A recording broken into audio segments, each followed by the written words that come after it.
Les amis, j'espère que vous allez tous très très bien. On se retrouve aujourd'hui pour une nouvelle vidéo. Le Bayern Munich s'impose 3-2 sur la pelouse d'Augsbourg. Et on est parti pour le débrief. J'ai pas mal de choses à dire. Déjà, je vais commencer par dire que l'important, c'est les 3 points. C'est les 3 points parce qu'on est dans un match contre une équipe d'Augsbourg qui a fait beaucoup d'erreurs. On menait 3-0. Il y a des choses à dire positivement mais aussi négativement. Après le match qui a été très compliqué contre une Détroit allemande, ce qui m'embête un peu, c'est que j'ai vu beaucoup de choses qu'on pouvait remarquer contre l'équipe de Détroit. J'ai déjà oublié le nom, je crois que c'est Wehen Wiesbaden. Bref, on va revenir un petit peu sur tout ça. Juste avant, n'hésitez pas à vous abonner et à lâcher votre plus beau like. On s'approche petit à petit des 1000 abonnés, ça fait extrêmement plaisir. Et dans pas longtemps, vidéo sur la direction du Bayern. Il y a le cas Nicolas Jackson. C'est un délire ce qui se passe, mais bref, concentrons-nous sur le match. Alors, le gros problème de ce match, c'est très simple, c'est qu'on gagne 3-2. On menait 3-0 quand même, donc le dernier quart d'heure était très compliqué. Mais je vais commencer par dire, pour moi, le gros point noir de ce match, c'est le manque d'efficacité. Sur ce match, on a vraiment manqué d'efficacité. Je viens de voir, les XG dans ce match pour Augsbourg étaient de 0,57. 0,57 de XG contre 3,47 pour le Bayern. Le score, 3-2 pour le Bayern. Avec 0,57 de XG, Augsbourg est passé à pas grand-chose de l'égalisation. Pourquoi ? Parce que bon, on a aussi fait des erreurs défensives, faut le dire. On a fait pas mal d'erreurs, on en parlera juste après, on va faire du cas par cas. Mais c'est surtout qu'on a beaucoup trop péché. Et je vais commencer par le premier point. Luis Diaz. Luis Diaz. T'as pas le droit de louper ça. Luis Diaz, il a marqué. Il a fait, dans l'ensemble, un bon match, on va dire. Sur le fait qu'il se donne, mais ça, j'avais aucun doute là-dessus. Luis Diaz, c'est quelqu'un qui se donne pendant les matchs. Il va essayer. C'est un chien sur le terrain. C'est un mec vraiment. Évidemment, il est colombien. Il fallait s'y attendre à ça. Mais bordel de merde, dans la finition. Franchement, j'avais envie d'oublier ça parce que c'était de la pré-saison et tout. Mais là, je commence à me dire vraiment, on aurait pu gagner ce match, je pense, 5-2. Peut-être même 5-0, parce qu'en vrai, le fait de pêcher dans la finition, et si en plus de ça, on parle de nos erreurs défensives, Augsbourg, ils ont fait beaucoup d'erreurs dans ce match et on n'a pas su en profiter. Dès les premières secondes, Luis Diaz, le but, il est vide, le gardien est battu. Il a réussi à louper son tir, à faire un extérieur, alors que il n'y avait rien de plus simple que de pousser le ballon au fond des filets. C'est dramatique. Il y a une autre occasion aussi qui loupe en première mi-temps où le tir il passe complètement à côté. On n'oublie pas aussi son match contre le Wehen où il a tenté 1 milliard d'actions. Elles sont toutes passées au-dessus, à côté, c'était pas cadré. Et à un moment donné, il va vraiment falloir améliorer ce problème au fil de la saison. Parce que là, encore heureux qu'il marque. Il a marqué contre Stuttgart, il a marqué contre Leipzig. Mais il pourrait marquer tellement plus. Et ça, c'est un vrai problème. C'est que dans le dernier geste, mon Dieu que c'est compliqué. Mon Dieu que c'est compliqué. Et c'est aussi pour ça qu'on a peut-être 3,47 de XG. Parce que vraiment, c'est Luis Diaz. Il y a aussi des occasions en deuxième mi-temps. Quand on essayait un petit peu de tuer le suspense, il y a Michael Olise qui a loupé. Et Serge Gnabry aussi. Où on aurait pu vraiment tuer le suspense dans ce match. Mais c'est vraiment Luis Diaz. Là, c'est vraiment troublant. C'est vraiment troublant. Je vous mets l'action juste ici. Comment ça se fait qu'il n'a pas mis ce but? 99% des joueurs du Bayern, même d'Augsbourg, bref, n'importe qui parmi vous l'aurait mis au fond. Et Luis Diaz l'a pas mis au fond. Ça, c'est quelque chose que je trouve quand même assez problématique. Encore heureux, il va marquer le deuxième but. Ça fait plaisir. Mais dans l'ensemble, Luis Diaz, la finition, oui, ça pêche. Ça pêche dans la finition. Et si on règle ce problème, je pense que on peut finir ce match avec 5 buts. Et j'exagère même pas. Tellement Augsbourg a fait des erreurs et on n'a pas su en profiter en grande partie parce que Luis Diaz a pêché. Et c'est le gros point noir. C'est vraiment ça. C'est Luis Diaz. Dans la finition, ça va pas. Dans l'ensemble, encore une fois, dans l'envie, le fait de l'intensité, même si des fois, par moment, il va toujours faire peut-être le dribble de trop. Il y a un moment donné, il prend un carton jaune de manière stupide. Va falloir qu'il se canalise un petit peu. Luis Diaz, c'est vraiment qu'il se concentre à 100% parce que par moment, j'ai l'impression qu'il y a un petit peu de laisser aller. Et j'ai peur que ça nous porte préjudice parce qu'un joueur qui est très bon, une action sur deux, on a vécu ça pendant 5 ans. On était trop content quand il s'est barré. Si c'est pour vivre ça, alors qu'on l'a payé 75 millions d'euros. Franchement, je vais avoir du mal à le défendre, même s'il est colombien. Donc ça, voilà, c'est le premier point, c'est Luis Diaz. Après, sinon, Michael Olise. J'ai envie d'en parler. De Michael Olise. Parce que ce mec est beaucoup trop fort. Et je vais lancer maintenant la propagande. Et je pense que tous les supporters du Bayern doivent lancer cette propagande. S'il y a un mec, si sur toute la saison, on est brillant, qu'on va très loin dans toutes les compétitions et qu'on est extraordinaire, s'il y a un mec qui doit postuler pour être Ballon d'Or, c'est Michael Olise. parce que Michael Olise, sur ce début de saison, il est phénoménal. Il a marqué à tous les matchs, sauf le match contre Stuttgart, il n'a pas marqué, je crois que c'est Kane qui a marqué, ouais, c'était ça avec Luis Diaz. Mais qu'est-ce qu'il est fort! Qu'est-ce qu'il est fort! Et encore une fois, à droite, c'est là où il a le plus de liberté, c'est là où il s'amuse. Techniquement, sa conduite de balle, l'intelligence qu'il a, la passe, le but qu'il vient te mettre, oh là là, le but il vient du côté gauche alors que le mec est un ailier droit, il vient te faire un crochet pour mettre un joueur à genoux et derrière il va finir. Et il avait fait pareil contre Leipzig lors de la première journée, il avait mis un joueur dans le banc. Qu'est-ce que ce mec est fort techniquement, il se balade. Il joue avec une arrogance, j'ai jamais vu ça. Ce mec est beaucoup trop fort et en plus de ça, en plus d'être hyper fort techniquement, d'être de plus en plus performant dans la finition, parce que ça aussi, il faut pas le nier. Il a marqué plus de 20 buts, je crois, la saison dernière. Là, cette saison, il est déjà, je crois, à 4 buts, toutes compétitions confondues. Mais c'est surtout qu'il va faire les retours défensifs. Et ça, c'est ce que je demande à un attaquant. Tu peux être un attaquant très très bon dans la finition, très très bon techniquement, mais si tu veux vraiment être un top attaquant, tu dois faire les retours défensifs, surtout quand tu as des défenseurs qui sont en difficulté et qui sont dans des moments de doute. Et Michael Olise, en fait, il a le profil de l'attaquant parfait. C'est le meilleur ailier droit du monde. Si on enlève Lamine Yamal, bien évidemment. C'est le meilleur ailier du monde. C'est le meilleur ailier droit du monde. Il a encore prouvé ce soir. Il a été excellent. Il a fait une très bonne prestation. Michael Olise, exceptionnel. Et s'il continue comme ça avec le Bayern Munich, comme je dis, il va très très loin. C'est sur lui vraiment qu'il faut postuler pour un Ballon d'Or. S'il y a un mec chez le Bayern Munich qu'il faut postuler pour le Ballon d'Or. Parce qu'il y a un autre mec aussi, c'est vrai, il faut qu'on en parle aussi, mais Harry Kane, mon Dieu, Harry Kane. Franchement, j'ai pas peur de dire qu'on a l'une des meilleures attaques d'Europe, vraiment. Et j'ai tellement hâte de revoir Jamal Musiala sur les pelouses, mais mon Dieu, Harry Kane.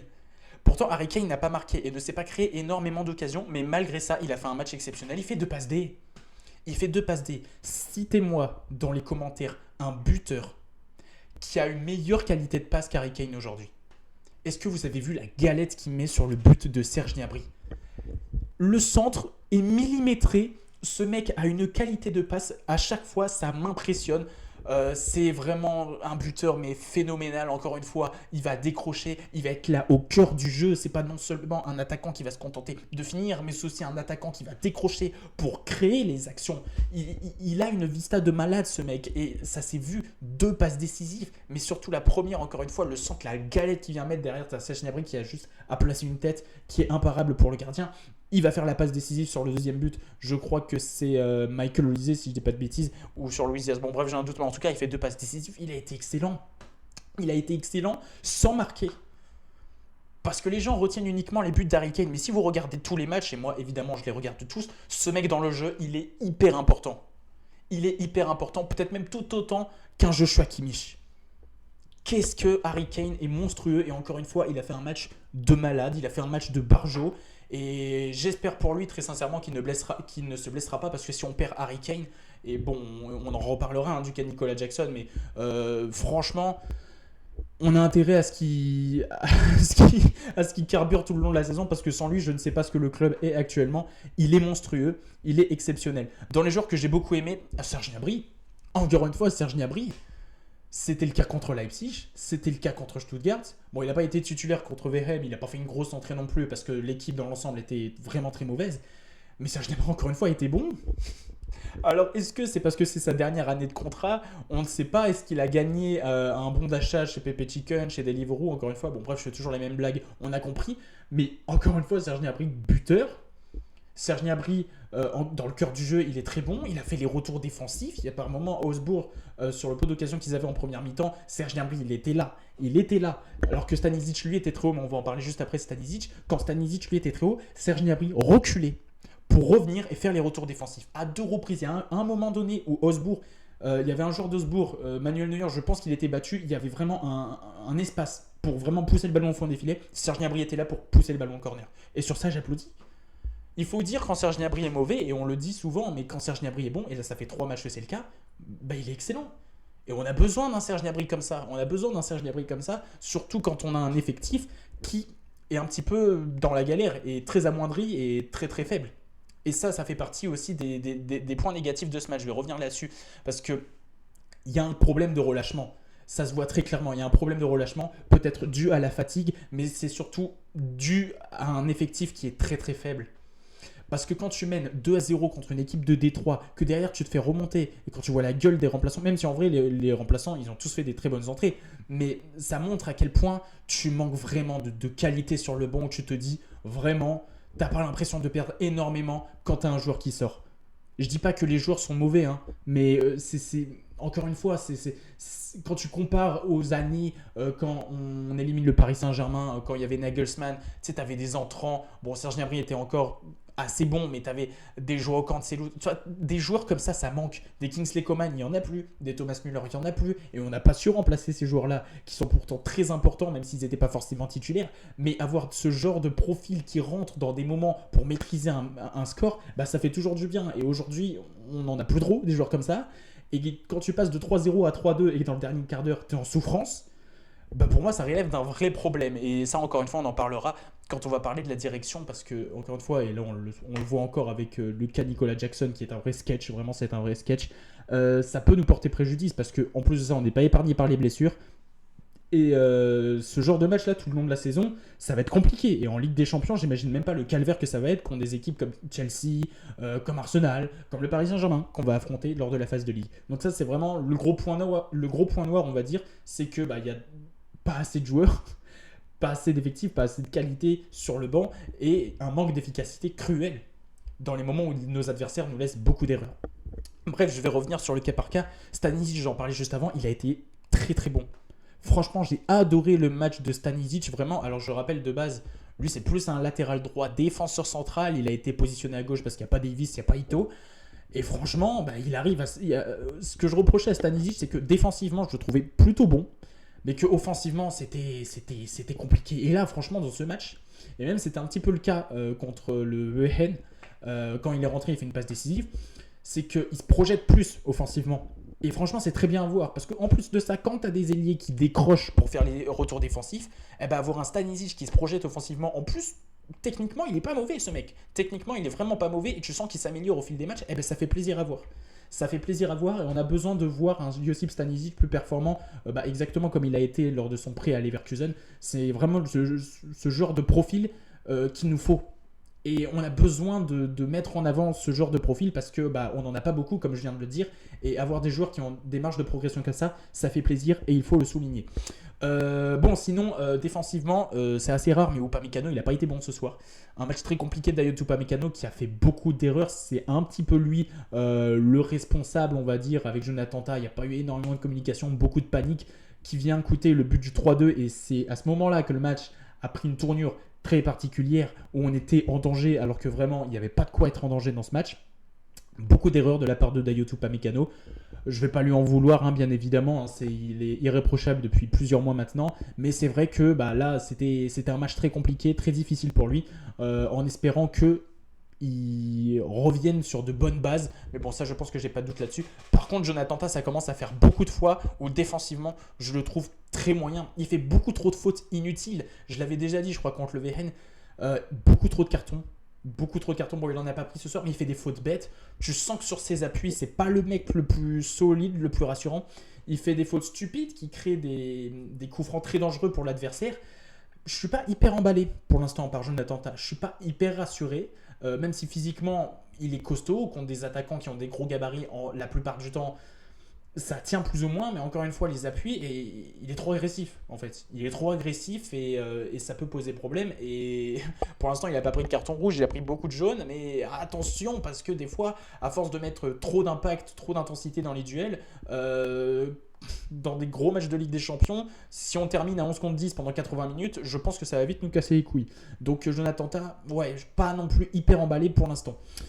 Sinon, en ce qui concerne les entrées, j'ai beaucoup aimé l'entrée de Rafael Guerreiro, qui franchement a fait ce qu'il fallait, a vraiment essayé de tenir, a essayé en plus de ça par moment de faire circuler le ballon et un petit peu de projeter vers l'avant. Ça fait du bien, en vrai de vrai, de voir une bonne entrée de Rafael Guerreiro. Bonne entrée encore une fois de Sacha Boey, qui est sur la continuité de sa Coupe du Monde des clubs et de son match contre le Paris Saint-Germain. Franchement, il y a des moments où on était en difficulté, il fait des retours.